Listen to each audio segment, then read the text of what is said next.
अब देखो हम कक्षा 9वीं के गणित की प्रश्नावली 1.3 के प्रश्न क्रमांक 7 पर आते हैं। प्रश्न क्रमांक 7 बोर्ड पर लिखा है, ऐसी 3 संख्याएं लिखना है जिनके जो दशमलव प्रसार हैं वो कैसे होने चाहिए, अनवसानी अनावर्ती होने चाहिए।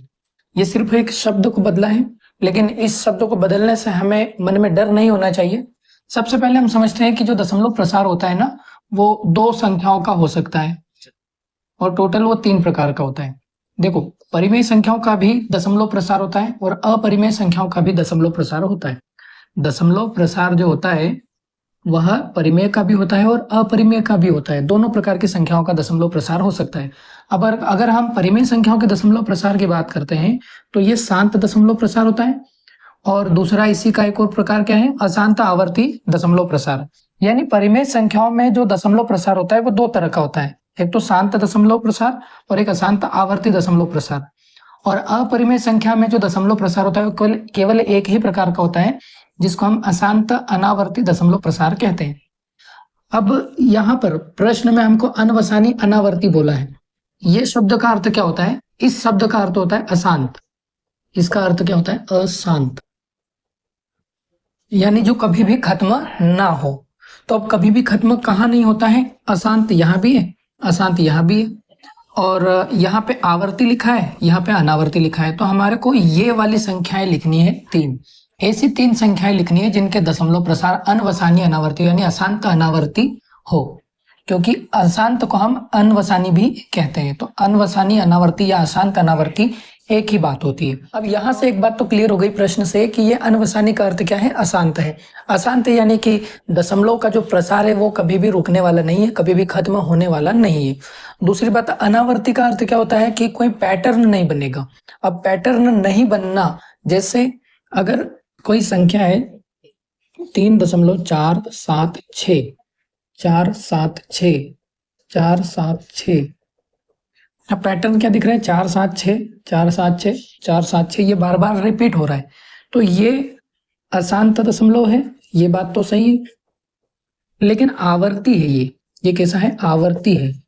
अनावर्ती क्या होता है, अनावर्ती वो होता है जिसमें पैटर्न है, जैसे यहाँ पे पैटर्न बन रहा है बार बार रिपीट होने वाले अंकों का, ऐसा अनावर्ती में पैटर्न नहीं बनता। बस इतना सा डिफरेंस है। तो हम 3 संख्याएं उत्तर में लिख देते हैं।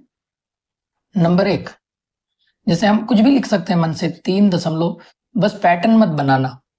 अपने हिसाब से आप कोई सा भी नंबर लिख सकते हो, डॉट डॉट लगा के, पैटर्न नहीं बनाना है, बस इतना ध्यान रखना है। जैसे 4 6 4 5 6 7 8 6 7 5 6 4 3, कुछ भी ऐसी संख्याएं मन से लिख दो, डॉट डॉट लगा दो। अब इसमें कोई भी पैटर्न आपको दिखेगा ही नहीं। तो ये एक संख्या हो गई। दूसरी संख्या और लिख दो, 1.05 0 5 5 0 0 5 0 5 0 5 5 5 0 0 5 डॉट डॉट डॉट। अब इसमें भी कोई पैटर्न नहीं दिखेगा। आप सोचेंगे कि यहाँ पे पैटर्न कहाँ नहीं दिख रहा है, दिख रहा है 0 5 0 5, लेकिन आगे अब 5 0 हो गया, अब ये 5 0 हो गया, फिर 0 5 आया, फिर 0 5 0 5 5 5 हो गया। तो पैटर्न तो बिगड़ गया ना। तो पैटर्न वो होता है जिसमें एक ही जैसा नंबर बार बार रिपीट हो रहा हो, चाहे वो सिंगल नंबर हो, जैसे 3.66666। अब इसमें 6 जो है वो बार बार रिपीट हो रहा है। तो एक ही अंक, एक ही नंबर, एक ही तरह का ग्रुप जो है वो बार बार रिपीट हो, तो उसको हम पैटर्न में लेंगे। अब यहाँ पे कोई पैटर्न बन ही नहीं रहा है, ठीक है। उसी तरह से तीसरी संख्या हम ले रहे हैं, वो भी हम ले सकते हैं मन से अपने हिसाब से। जैसे 2.4606 4 7 0 8 9 7 6 3 2 4 1, ठीक है। तो ये 3 संख्याएं हैं जिनके दशमलव प्रसार कैसे हैं, अशांत तो है क्योंकि खत्म नहीं हो रहे, और अनावर्ती यानी कि इनमें कोई पैटर्न नहीं दिखाई दे रहा है। तो बस इतना सा हमको यहाँ पे लिखना था। तो चलिए अब हम प्रश्न क्रमांक 8 पर आते हैं। और प्रश्न क्रमांक 8 में हमें क्या दिया है, परिमेय संख्याओं 5/7 और 9/11 के बीच हमको 3 अलग अलग अपरिमेय संख्याएं ज्ञात करनी है। मतलब 2 परिमेय संख्याएं हमें दे दी है, एक तो 5/7 है और दूसरी 9/11, और इनके बीच में जो भी संख्याएं हैं उन संख्याओं में से हमको तीन अपरिमेय संख्याएं जो कि अलग अलग होनी चाहिए, वो तीनों ही तीन अपरिमेय संख्याओं को हमको ज्ञात करना है, निकालना है और यहाँ लिखना है। तो चलिए यहाँ लिखेंगे हम हल, और यहाँ लिखेंगे दिया है, दी गई परिमेय संख्याएं।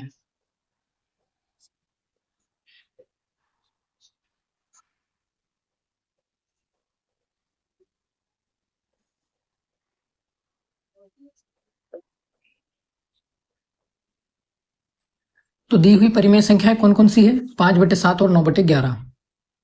5/7 और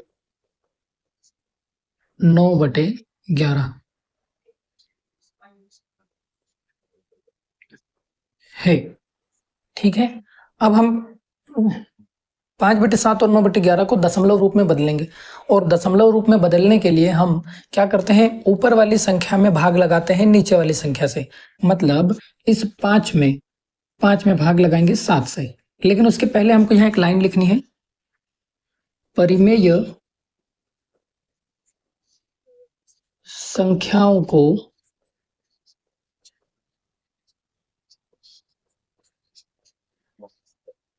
दशमलव रूप में बदलने पर। अब हम दशमलव रूप में बदलेंगे तो इसके लिए क्या करेंगे, 5 में भाग लगाएंगे 7 से। अब 7 से भाग लगाएंगे 5 में, तो क्या 5 में भाग लगेगा? नहीं लगेगा। नहीं लगेगा इसलिए यहाँ पर 0 और दशमलव लगेगा। अब ये जो 0 और दशमलव लगा है, इसकी वजह से हम एक 0 यहाँ पर ले सकते हैं और लगा सकते हैं। तो अब ये बन गया 50। 7 का पहाड़ा ऐसा बोलना है कि 50 से ऊपर नहीं जाना है, तो 7 बार लगेगा और यहाँ आ जाएगा 49। घटाएंगे तो बचेगा 1।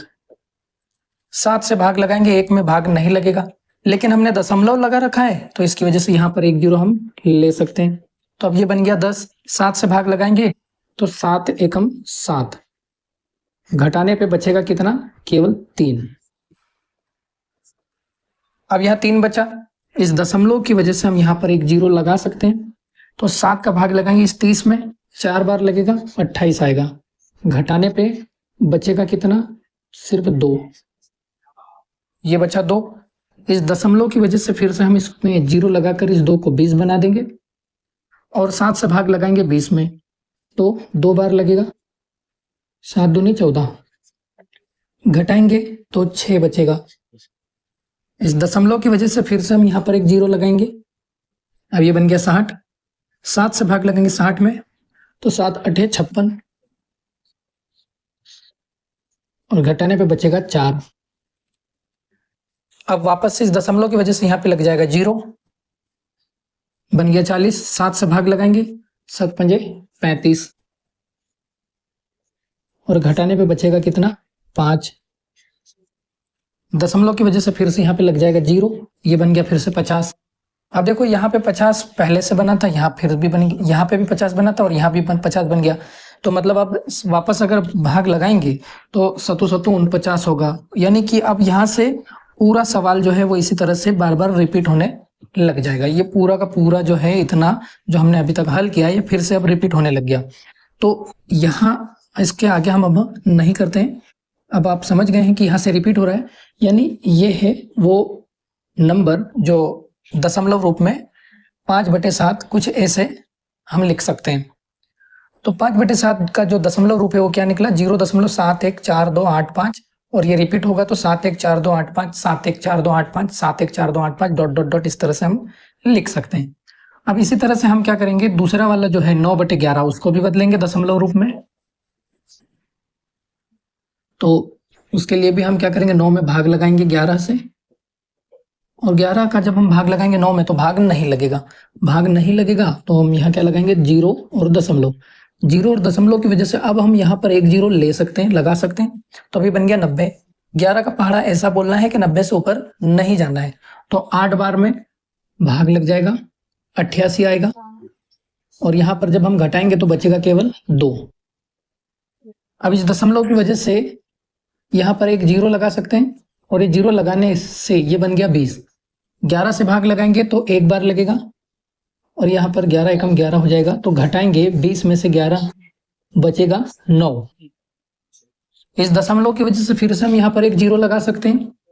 11 का पहाड़ा बोलेंगे तो कितना हो जाएगा, 8 बार में 88 और घटाने पे बचेगा 2। और उसके बाद फिर दशमलव की वजह से और 0 लगाया, तो जब 0 लगाया तो बन गया 20। 11 का पहाड़ा बोलेंगे, 20 से ऊपर नहीं जाना है तो एक बार लगेगा, तो 11 एकम 11,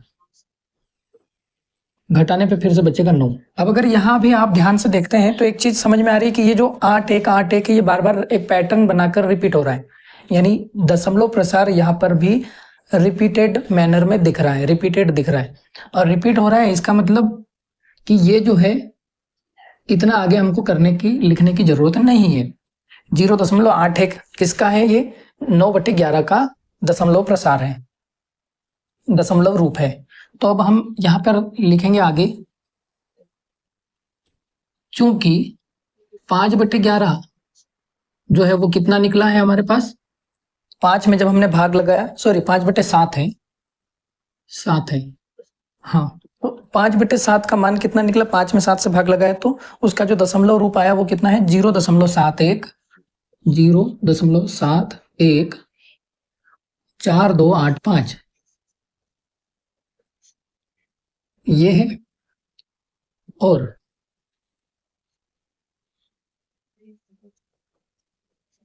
जो 9/11 है इसका मान कितना निकला है, 9/11 का जो दशमलव रूप है वो 0.81 है, 0.81 है यहाँ पर ऊपर बार। तो अगर आप, अब हमको क्या बोला है कि इनके बीच की 3 अलग अलग अपरिमेय संख्याएं निकालनी है, तो हम लिखेंगे इसलिए इनके बीच की 3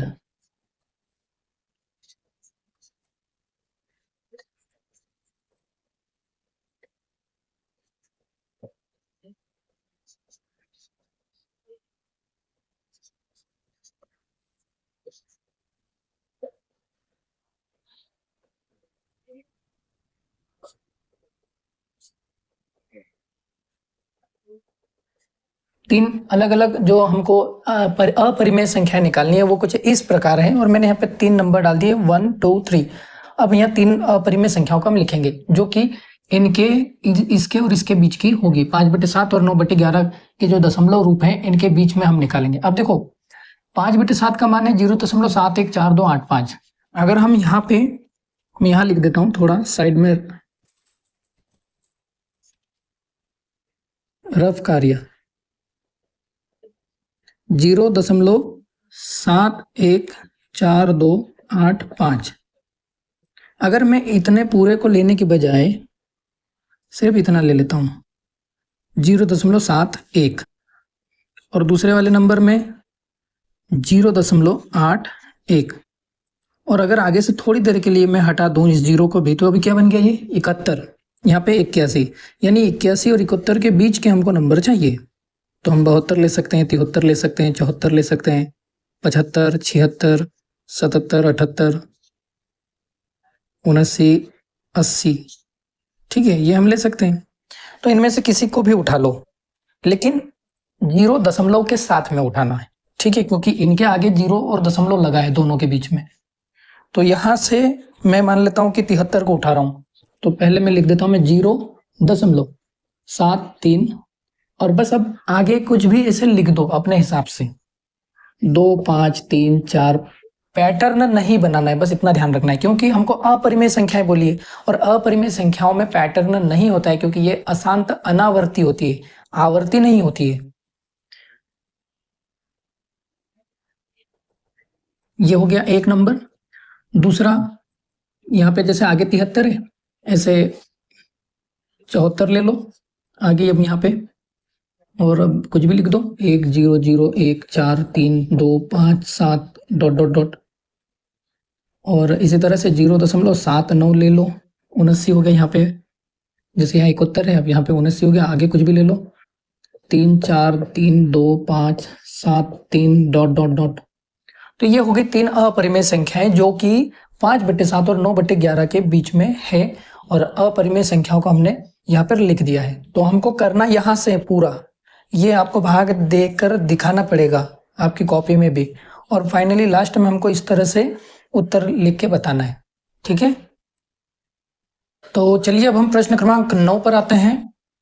तो प्रश्न क्रमांक 9 में है, बताइए कि निम्नलिखित संख्याओं में कौन कौन संख्याएं परिमेय और कौन कौन संख्याएं अपरिमेय हैं। तो यहाँ पर ये 5 संख्याएं दे रखी है, 5 अलग अलग सवाल हैं और इनको हमें बताना है कि इनमें से कौन सी संख्याएं परिमेय है और कौन सी अपरिमेय है। तो सबसे पहले हम लेते हैं पहली वाली संख्या, जिसमें हमें लिखा है करणी 23। अब ये सीधे ही दिख रही है, देखने पे ही पता चल रहा है कि इस करणी 23 में ये जो 23 लिखा है, ये 23 कैसी संख्या? 23 एक अभाज्य संख्या होती है, ध्यान रखना। 23 एक अभाज्य संख्या है, इसका वर्गमूल पूरी तरह से नहीं निकलेगा, तो ये एक अपरिमेय संख्या है, ध्यान रखना। ये क्या है? एक अपरिमेय संख्या है। यहाँ लिख देते हैं करणी 23 एक अपरिमेय संख्या है। नंबर 2 करणी 225। अब अगर इसको देखोगे आप तो इस 225 का पहले हम अभाज्य गुणनखंड करते हैं। पहले हम भाग लगाएंगे यहाँ पर, जैसे 2 से लगाएंगे तो 2 से तो लगेगा नहीं, क्योंकि इसका जो इकाई का अंक है 5, वो 5 है, मतलब एक विषम संख्या है, तो 2 से भाग नहीं लग सकता, इसलिए 3 से ट्राई करते हैं। 3 से अगर लगाएंगे तो यहाँ लगेगा 3 सते 21 और 1 बचेगा तो 15 हो जाएगा, और 15 होगा तो 3 पंजे 15। फिर से 3 से लगाएंगे भाग तो 3 दूना 6, 1 बचेगा और 15, 1 और 5 मिलके 15, 3 पंजे 15, 25। उसके बाद फिर अब 5 से ही भाग लग सकता है, तो 5 25, और फिर से 5 से भाग लगेगा तो 5 एकम 5। तो अब यहाँ आया 3 3 5 5, 3 3 5 5, 3 गुणा 5 गुणा 5, और ये किसके बराबर है? 225 के। तो इसको मैं ऐसे लिख सकता हूँ, 225 बराबर 3 गुणा, अब ये जो 5 है इसको आगे लिख दूं, फिर ये गुणा, फिर ये 3 जो है पीछे लिख दूं 3, और ये पीछे वाला 5 गुणा 5। मतलब 3 ये वैसा का वैसा, ये 5 वैसा वैसा, बस ये 5 और 3 की जगह को मैंने आगे पीछे चेंज कर दिया, एक्सचेंज कर दिया। इससे क्या कोई फर्क पड़ेगा? नहीं पड़ेगा, क्योंकि गुणा होने पे आखिर में आना तो 225 ही है, और 225 अगर ये आ रहा है तो इसके बाद हम इसको कैसे लिख सकते हैं? 3 और 5 का गुणा मतलब 15, 5 3 15 गुणा 5 3 15 या 3 पंजे 15, तो 15 गुणित 15 हो गया, यानी 225 जो होता है वो 15 गुणित 15 होता है। तो अगर मैं इसका वर्गमूल निकालना चाहूं तो इसको मैं ऐसे लिख सकता हूं, 15 गुणित 15। ठीक है, ऐसे 225 को हम 15 गुणित 15 लिख सकते हैं, और अगर लिख सकते हैं तो ये आगे क्या हो जाएगा? 15 की घात में 2, और 15 की घात 2 हो गया, तो मतलब ये जो घात है, ये करणी को काट देगी, तो बचेगा केवल 15। यानी कुल मिला के करणी के अंदर 225 जो है वह क्या है? 15 है। करणी के अंदर अगर 225 लिखा है तो वह कुल मिला के 15 के बराबर है।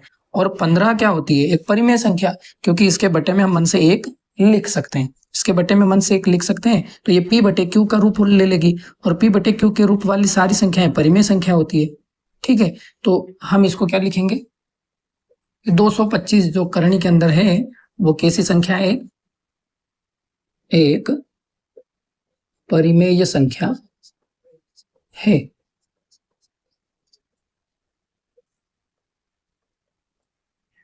तीसरी संख्या हमें क्या दे रखी है? 0.3796। अब ये तो देख के ही पता चल रही है कि ये परिमेय संख्या है। कैसे? देखो, मैंने बताया था कि परिमेय संख्याओं के जो दशमलव प्रसार होते हैं वो 2 तरह के होते हैं, एक होता है शांत और एक होता है अशांत आवर्ती।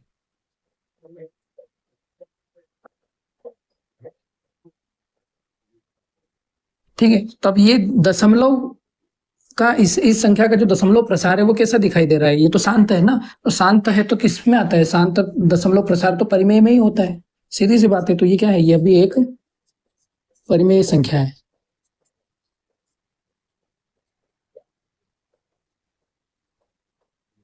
आगे है चौथी संख्या हमें क्या दे रखी है, 7.78478478478 डॉट डॉट डॉट। ठीक है, रिपीटेड पैटर्न है मतलब इसको हम ऐसे लिख सकते 4.478 के ऊपर बार। देखो 478 फिर 478 फिर 478 478 जो है वो बार बार रिपीट हो रहा है। तो रिपीट किस में होता है, रिपीट होता है अशांत आवर्ती में, और ये भी परिमेय संख्या का ही दशमलव प्रसार का एक प्रकार है। तो ये भी क्या हो गया, सीधी सी बात है, ये संख्या भी एक परिमेय संख्या है। क्या है, एक परिमेय संख्या है।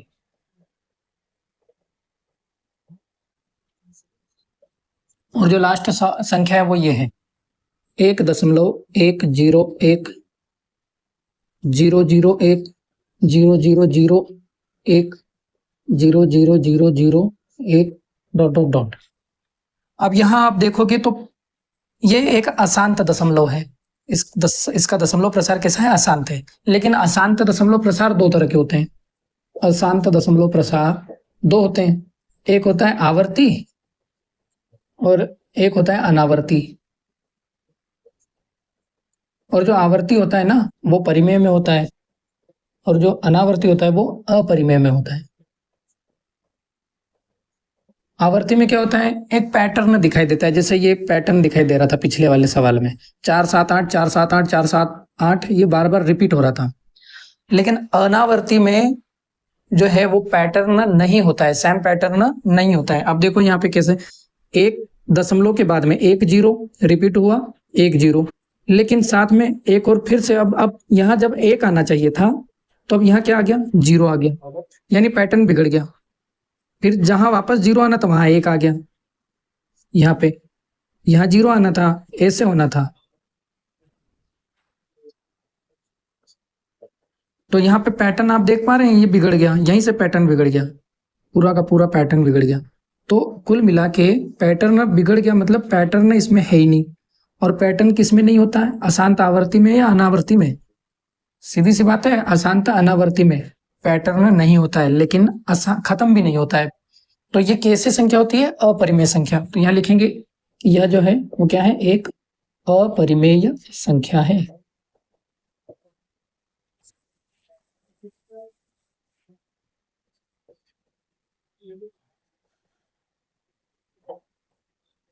ठीक है, तो ये हो गया हमारा प्रश्न क्रमांक 9, जिसमें मैंने ये पांचों संख्याओं के बारे में बता दिया है कि कौन सी संख्या परिमेय है, कौन सी अपरिमेय है। तो इस प्रश्न के साथ में हमारी प्रश्नावली 1.3 जो है वो आज समाप्त हो रही है, और इसके बाद में हम अगले वीडियो में अब प्रश्नावली 1.4 को जो है वो शुरू करेंगे।